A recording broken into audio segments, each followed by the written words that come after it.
We begin with developing news in the East Bay now. Several Antioch and Pittsburgh police officers have been arrested in connection with an 18-month-long FBI investigation into an alleged criminal network of law enforcement officers. According to the East Bay Times, the FBI rounded up the officers early this morning in a series of raids around the Bay Area. The raids followed indictments handed down by a federal grand jury in San Francisco. It accuses the current and former officers with a wide range of offenses, including criminal conspiracy. The indictment is sealed until 3:30 this afternoon. Now, the arrests mark the end of an investigation that started early last year after a tip to the FBI and Contra Costa District Attorney. That probe widened to include alleged violent crimes, drug trafficking, and scandals. After seizing several officers' cell phones, investigators stumbled upon thousands of racist and homophobic text messages involving dozens of Antioch police officers, shedding light on racism within the department.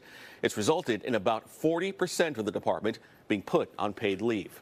In a statement to KTVU this morning, Antioch Mayor Lamar Thorpe says, in part, quote, "Today is a dark day in our city's history as people trusted to uphold the law allegedly breached that trust and were arrested by the FBI.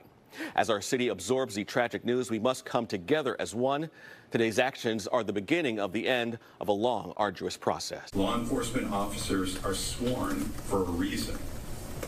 We bear a tremendous responsibility to police our communities lawfully and in keeping with the Constitution. Antioch officers Eric Rombo and Devin Wenger accused of violating the rights of suspects by using excessive force or less lethal weapons and bragging about it in texts. Wenger and former Antioch officer Daniel Harris also accused of conspiring to distribute anabolic steroids.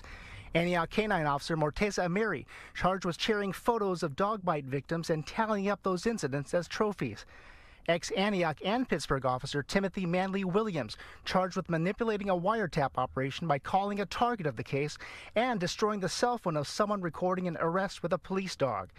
Amiri and Pittsburgh officers Patrick Burhan, Brawley Rodriguez Jalapa, Amanda Theodosi, and, seen here, Ernesto Mejia Orozco, charged with paying someone to take online college courses on their behalf to boost their pay. LOL. Putting a pistol in someone's mouth and telling them to stop stealing isn't illegal.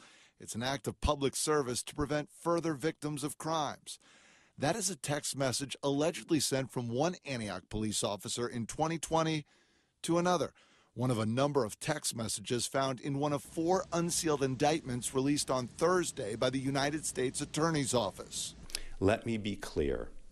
Color of law violations will not be tolerated. That from FBI Special Agent in Charge Robert Tripp, referring to someone in an official position who deprives someone else of their constitutional rights, which is what is being alleged in many of these documents.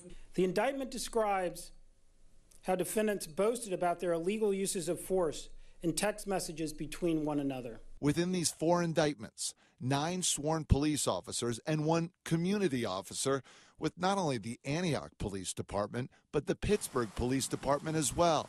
As to some of the charges: conspiracy to violate wire fraud, conspiracy to distribute anabolic steroids, wire fraud, numerous civil rights violations, destruction, alteration, and falsification of records in federal investigations, and obstruction of justice.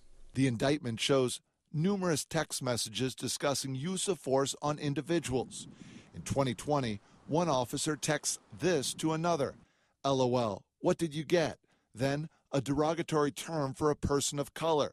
In another alleged text, an officer writes, "I walked out the tent and game planned how to expletive him up. Went back and did justice. Wish you were there. Inside a tent with no cams." Collectively, these 4 indictments describe a group of officers who acted as though they were above the law. One of the indictments also alleges that an officer used his personal cell phone to tip off the target of a wiretap. 8 of these officers have already had first appearances in court. 2 more will have that soon. These crimes have maximum sentences of 10 to 20 years in jail if convicted.